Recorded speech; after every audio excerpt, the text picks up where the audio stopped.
are watching America Trends. I am Mary Burt-Godwin, and the telemedicine industry is an industry that has grown exponentially over the last few years and is more important now more than ever since COVID and people needing to stay home and not go out to the doctor and to the emergency room and all the different places. So I'm excited to have our next guest, Dr. John Doback. He is the founder and CEO of DermTech.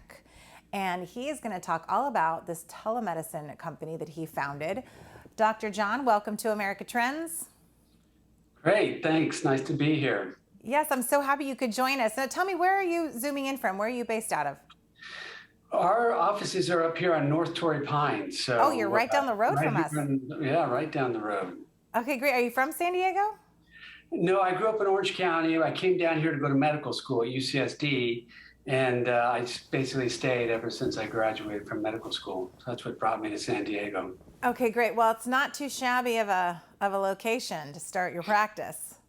It's a good spot to be. Yeah, definitely a good spot to be. A lot of biotech stuff going on, which is why I decided to get into biotech as opposed to traditional clinical practice. Well, I was going to say, what kind of medicine did you study and specialize in before you went this route?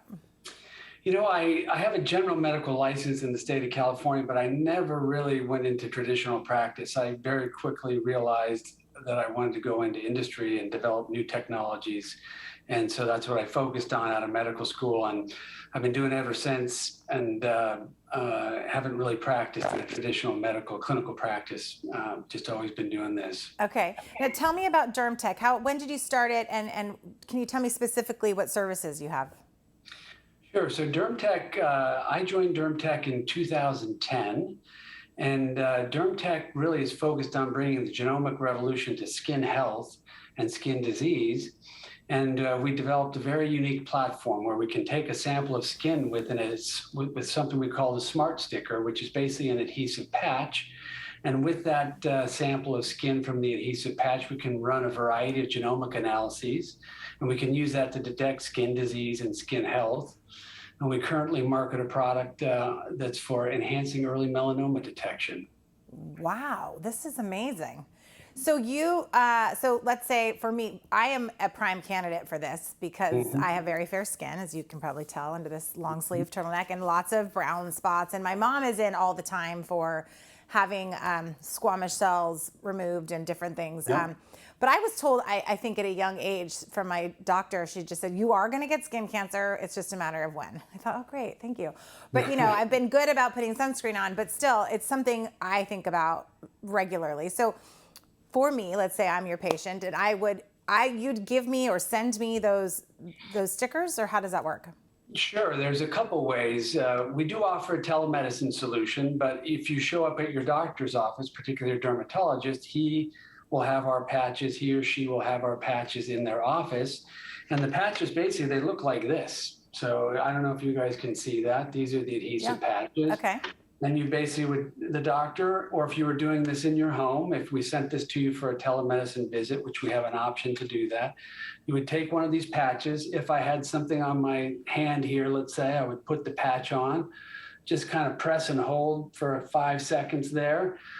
We give a little sticker. You would outline if it was a mole that you're worried about because you're thinking there might be melanoma, I'd put a little outline there on what we're doing.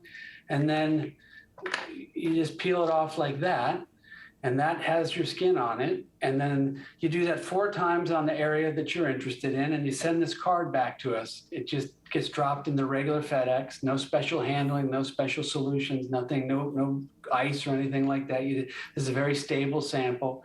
You drop it in the FedEx, it comes back to our lab, and then we'll run the genomic tests on that. And we can very accurately tell you if that mole is at risk for melanoma. And it's very important to find melanoma at the earliest stages. If you find melanoma at the earliest stages, it has a 99% cure rate. Wow. And our test finds it at those earliest stages. We do it non-invasively. And the chance that our test actually misses melanoma is incredibly low, less than 1%. So it's the most accurate way to assess a mole for melanoma and determine if there's a risk for melanoma in it.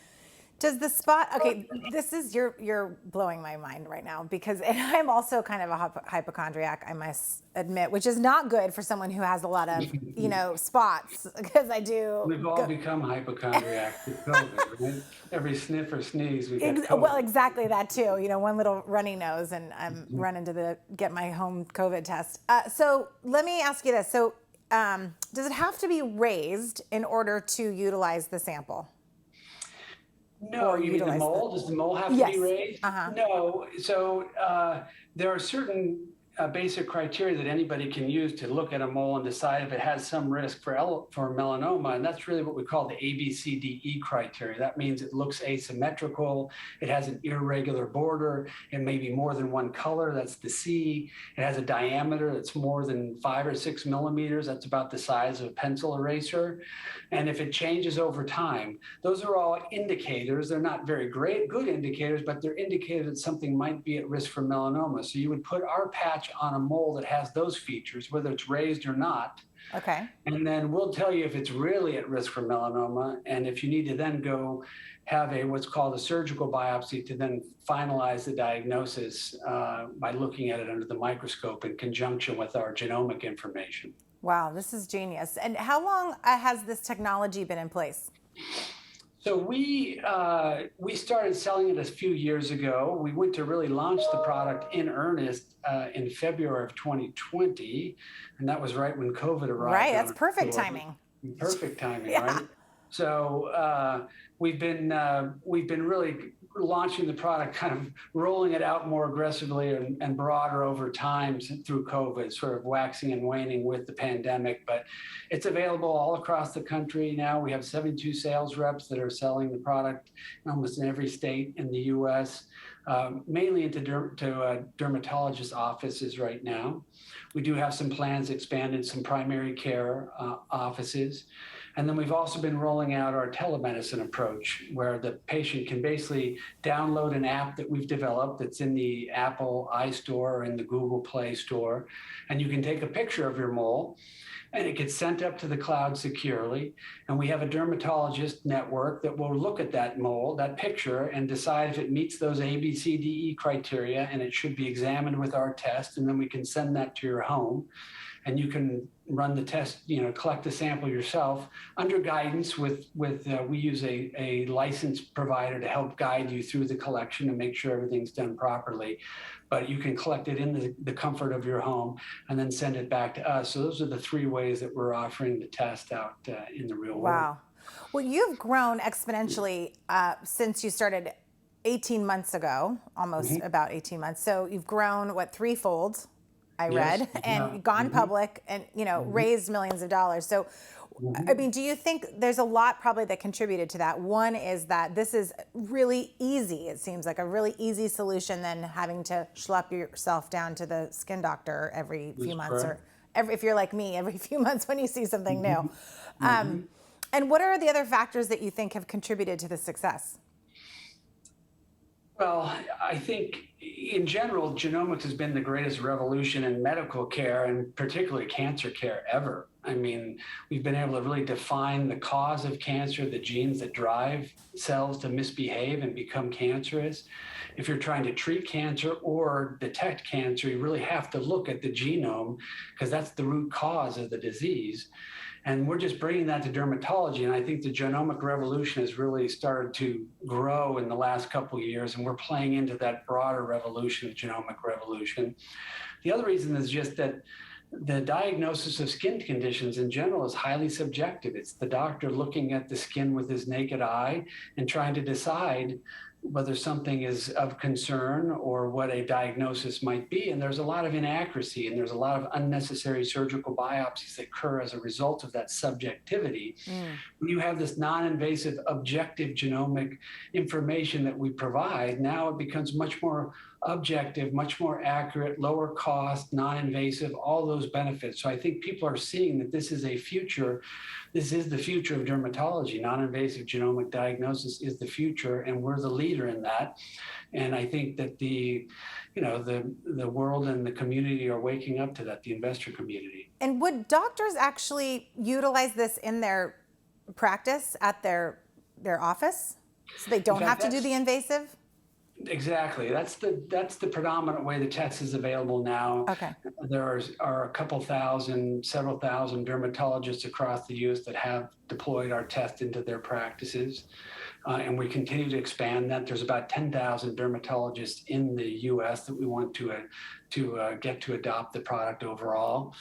There are also a lot of primary care doctors. A lot of dermatologists actually practiced in primary care. There's not enough dermatologists in the United States.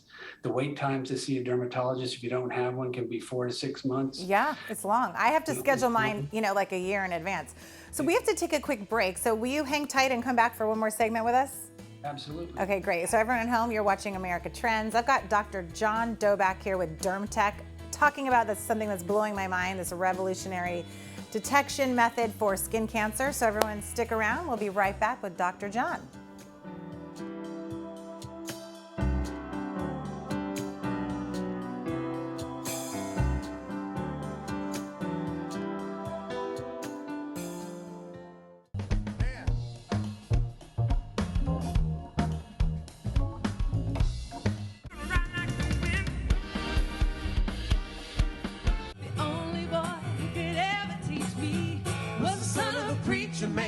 Ain't no lot to see. All those plans I made for myself, I got nobody else to lean on. Welcome to everyone joining us to experience stories of resilience, hope, perseverance, and joy. Move over to a sport chair, basketball wheelchair. Category of Best Video are... We love you guys.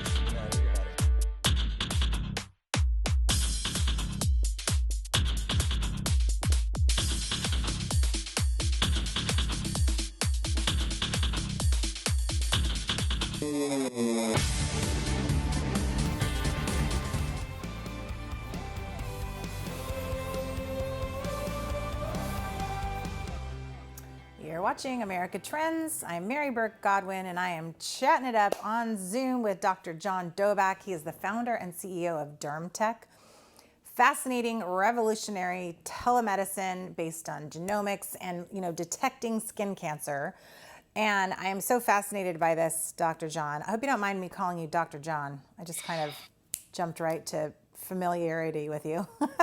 Not at all. Don't worry about it. So can you tell me, let's go back to, how it actually works in practice. So I would get it either at my doctor's office, or if I were at home, you'd mail it to me. I'd put the sticker on 4 different times. Smart sticker, yeah. Mail it back to you. And then how much time did you say that I would wait till I would get a result back? We get the results back to the doctor's office within 3 days. Typically, we kind of quote 5 days, but we can get typically turned down in 3 days or less. Similar if you're doing it at home, not much different there. And that's more than adequate time to get the results back and then take the next steps if necessary. Okay, and then you wouldn't send it to me directly because I wouldn't know how to read it. You'd send it to the doctor, either there that works with you or my own skin doctor, dermatologist. Yes, but the report's actually very simple to read. So we probably send it to both of you, which we do. And it really tells you is it positive or negative. And if it's positive, you do need to see, if you're doing it at home, you would need to see your dermatologist so he could take the next steps. And if it's negative, you can be assured that it's very, very extremely unlikely to have melanoma and you can have peace of mind. You always need to watch your moles over time because they can always change over the years. But if our test is negative, you can really rest assured that it's likely negative and there's no melanoma there. Okay, and so I get confused on this all the time because my mom, like I mentioned, has spots she has removed that are squamous cells, and then she'll say, I think it's cancer or pre-cancer, and then my stepdad will say, oh, it's not cancer, and I don't know what's going on. So if it's something that's pre-cancerous, which I don't even know what that means, you would detect that as well. So we actually have other products we're working on. Melanoma is a very specific cancer, right? It's a dark spot on the skin that has what we call atypical features or looks funny, the ABCDE criteria we discussed.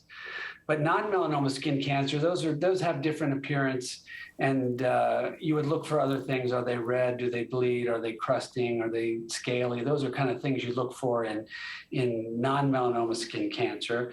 There is something called pre-cancer. They're actinic keratoses is the medical term, but they're kind of rough patches that are often referred to as pre-cancer. And we are coming out with products to detect those types of cancers and those pre-cancers. We do have a very interesting product that we're going to come out with next year that we call Luminate. And Luminate will assess the UV damage that's been done to your skin from all the exposure that you've had. And UV damage is directly related to photoaging. We all age because we're exposed to skin, particularly in Southern California, but it also puts you at a greater risk for skin cancer. So what we can do with that Luminate test is quantitate the damage done to your DNA from the sun. And there are actually a lot of things you can do to kind of reverse that damage. It can be just from simple better use of sunscreen and some supplements that you can take. There are topical creams that can help repair that damage. And there are more things that your dermatologist could do, from laser peel to photodynamic therapy. So it's actually very actionable information. And we think that patients that are worried about skin cancer, have had a lot of sun exposure. I mean, I surf and I play tennis. I've been in the sun all my life. And so I would love to know, how much damage is really accumulated, and should I be thinking about a way to get rid of that damage? And so that product will come out next year. Wow. And then later in the year, we'll also introduce a product that will help diagnose those non-melanoma skin cancers, those other things we were talking about. They're more common. But there are about 4 million people that get diagnosed with non-melanoma skin cancer each year versus a couple 100,000 patients with melanoma skin cancer. So much more prevalent. And we'll have a test that will help doctors and patients identify those types of cancers. Wow, and that's fascinating. The Luminate one is definitely up my alley too, because like I said, I've already have this in the back of my mind that it's happening. It's going to happen. Yeah. So I would love to test that. So I'll pee on your, guinea pig lineup. But actually, I was going to ask you, what is the process of getting something like this to be approved? You said it's in, maybe coming out next year. So what are all the different steps you have to take to get it out there? So if we're talking technical stuff, there are sort of three things that you have to show. One, you have to identify the right genes that you're looking at, right? And then you have to show that you have a genomic, what we call an assay, or sort of a chemical test that can measure those genes that you're worried about. And you have to do what we call an analytical validation. It's just a complicated thing to show that the genomic test is reliable. Then we have to do what we call clinical validation, which shows that the test in the clinic or in the real world setting actually picks up the condition that it's designed to measure. And then lastly, we have to show utility. That means, does the information that we provide with the test, is it useful for the patient and the doctor? And does it change the care pathway for the patient? It's a long process that all takes several years. It can take a year to kind of develop the test and identify the markers. It can take a year or more to do the clinical validation, and then another year to collect the clinical utility. But those are all the steps we go through. Then the government agencies like the CLIA and the College of American Pathology, they then review all that data and they decide that the test can be marketed commercially. Sometimes you go to the FDA, depends on the type of test you're developing. But that's the final step, is that regulatory approval or authorization that occurs at the end of all that. Wow. And all of this is done at your location in Torrey Pines, in La Jolla? We do all the development work here in Torrey Pines. We do our clinical trials all across the United States, obviously, and even in Europe in some cases. So we collect the samples all over from our clinical trials, but we do all that development. We also do all of our commercial operations, where we run the tests for the commercial products here in our laboratory in San Diego. We call that the Gene Lab. Visit our website. There's lots of information about the Gene Lab. Wow. Well, I appreciate you coming on so much. It was wonderful to meet you. And I don't know, you couldn't see my face, I don't think, but I was like, what? This is amazing technology that you have. And I am certainly someone that will be asking my doctor about this for sure. So thank you, Dr. John, for coming on and talking to us about DermTech. You can find it at dermtech.com, correct? That's correct, dermtech.com. And you can find information on Luminate. Go to luminatedna.com. Great. You could sign up if you want to sign up to put your name on the list for when the product is ready. That's an option too. I'm signing up. I think Bianca's already signed me up right there. So thank you so much, Dr. John, and everyone at home. Stick around. We've got Brittany Price from Be Seen PR coming up right after this quick break. And find us on social media at America Trends TV, at Facebook, Instagram, and Twitter. We'll be right back.